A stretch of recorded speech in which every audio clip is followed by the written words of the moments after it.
Namaste, and welcome back to our Cosmic Sacred Circle. Today I thought we would explore spirit animals or totem animals a little bit, and I will share with you what I have found to be true as I've walked my path. I have found that we have quite a few totem animals that will work with us in our lifetime, many that will come to us when we're ready for them or we need some kind of guidance. There is absolutely two that every person has, whether they're aware of it or not. The first animal that we have is what I refer to as a soul animal, and that is the animal that brings you into a lifetime and out of a lifetime. Those animals are what we know as mythical animals. That would be unicorns, Pegasus, dragons, griffins, cynogriffins, giant snakes, rocks, all of these animals that we see in fairy tales and in myth and legend. They've moved into that place in our society because they're no longer interact with us on our plane of existence, but more on the spiritual plane of existence. This is why and how they guide us in and out of our lifetimes.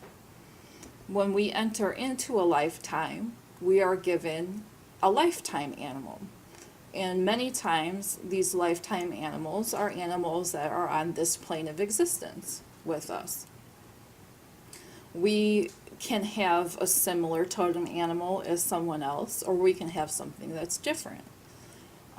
These animals will walk with us from the very moment we're born until the very moment that we leave this plane of existence. They're with us all the time. They guide us and talk to us and do their best to help us be our best and make the best decisions for ourselves. Many cultures believe we then have 2 or 3 semi-permanent animals that come to us later in our lifetime. These animals can come to us at a point in our life where we're experiencing a big change, that we need to be guided from one point in our life to another. This could be due to sickness. This could be due to sickness of other people that we know that we're helping them deal with their illness.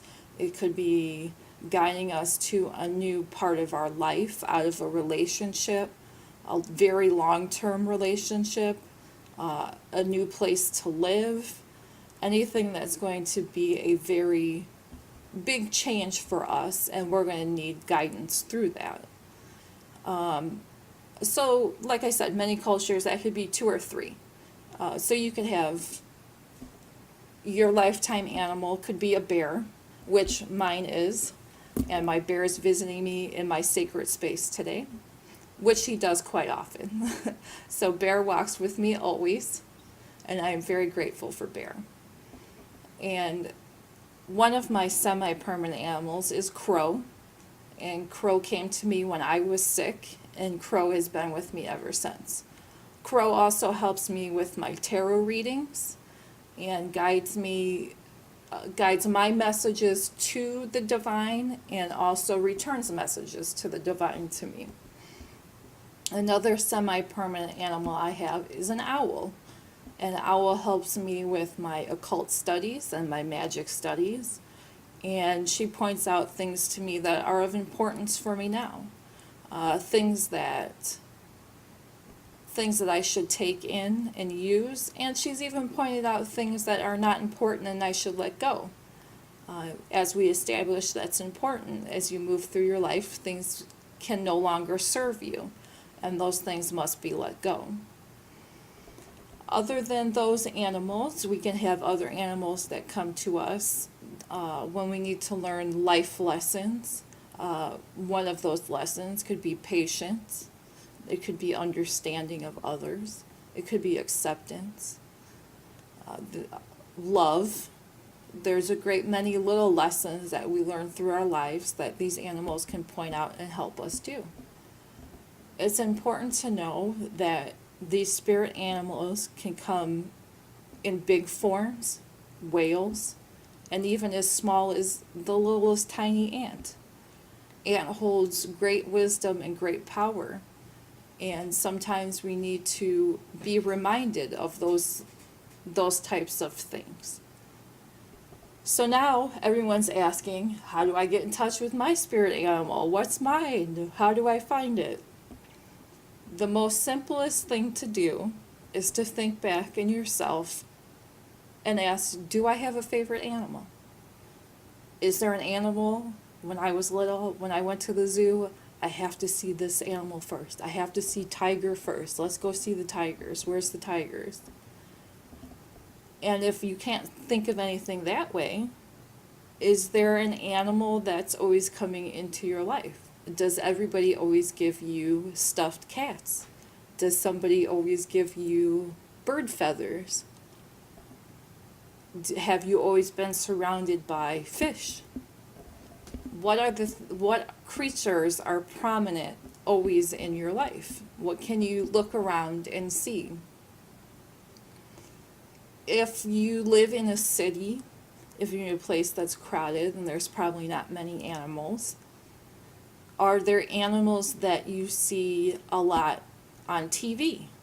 Do you happen to always run across a certain type of animal while you're watching TV? Is it in the commercials a lot? Is it on a show a lot? Is there something that it just always pops up? You always notice it. Also, being one who practices dream magic, is there an animal that you always dream about? Is there an animal that consistently shows up for you? Do you always see a dog or a wolf or some kind of canine? Is that always somewhere in the background of your dream? Does it talk to you? Do you talk to it? Does it lead you places? Does it show you things or people? That's another way to start making those connections. And sometimes it's as simple as choosing a spirit animal. And I know this is controversial for a great many people, but sometimes we're allowed that choice. Sometimes we can say, I know this about myself. I know that I need to learn to be more patient. Will an animal present itself to me that I may learn this patience? Or doing research, I can see this animal is associated with patience, like a turtle. So start to connect with turtles. So what does that mean to connect? For me, when I want to learn anything, be it about animals or any other thing of study I've chosen to learn, is always learn anything and everything that you can learn. Watch documentaries about turtles, see how turtles interact with each other, see how they interact with other people, see how they use their own abilities that they've been given to survive. And all that information will teach us what it is that we need to learn from them. So I think that that's a good way to start connecting with some animals. Research. Always learn, always learn. You should never stop learning. That's the best way you become your best self. So with that, I'm going to leave you guys. You go out, do some exploring, see what comes to you, see what you can find. I wish you much love, blessed be, and I'll see you next time.